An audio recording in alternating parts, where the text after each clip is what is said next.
হুগলির গোঘাটের এক দম্পতি এইচআইভি পজিটিভ। ওই দম্পতি ছাড়া বিষয়টি আর কেউই জানতো না। কিছুদিন আগে ওই দম্পতি এক দুর্ঘটনায় পড়েন। তখনই জানা যায় তারা এইচআইভিতে আক্রান্ত।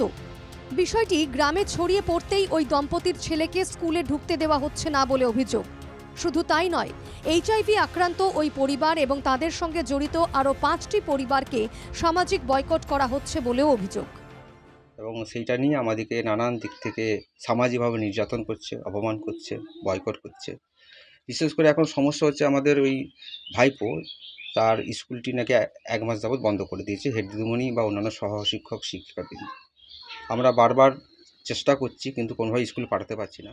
দ্বিতীয় শ্রেণীর ছাত্রকে স্কুলে ঢুকতে না দেওয়ার দায় এড়িয়েছেন প্রধান শিক্ষিকা। তার দাবি, অন্য অভিভাবকদের আপত্তির কারণেই ওই ছাত্র স্কুলে আসতে পারছে না। আমার কাছে লিখিতভাবে অভিযোগ জানিয়েছেন যে যদি ওই বাচ্চাটিকে আমি স্কুলে আসতে দিই তাহলে তাদের বাচ্চারা কিন্তু বিদ্যালয়ে আসবে না, পঠন পাঠনে অংশগ্রহণ করবে না এবং স্কুল থেকে তারা টিসি ট্রান্সফার নিয়ে অন্য স্কুলে ভর্তি হবে। এলাকার পঞ্চায়েত সদস্যের দাবি, তিনি নিজের গ্রামবাসীদের সচেতন করার কাজ করেছিলেন, কিন্তু তাতে সমস্যার সমাধান হয়নি। আমরা কি ব্যবস্থা, আমরা গ্রামবাসীকে বোঝালাম যে হ্যাঁ, 2-1টা ছাত্রের মা বাবাকে যে এটা ছোঁয়াচে রোগ নয়, ডাক্তাররা বলছে, তো তাতেও শুনতে চাইছে না যে না এটা ছোঁয়াচে রোগ। ওই ছেলের নাকি মুখে আরে কোথাও ঘা দেখা দিচ্ছে, তাহলে মনে হয় ওই রোগেরই লক্ষণ ওইটা। সামাজিক বয়কটের ঘটনাকে নিন্দনীয় বলে মানছেন বেঙ্গাই গ্রাম পঞ্চায়েতের উপপ্রধান। দ্রুত সমস্যা সমাধানের আশ্বাস দিয়েছেন উপপ্রধান।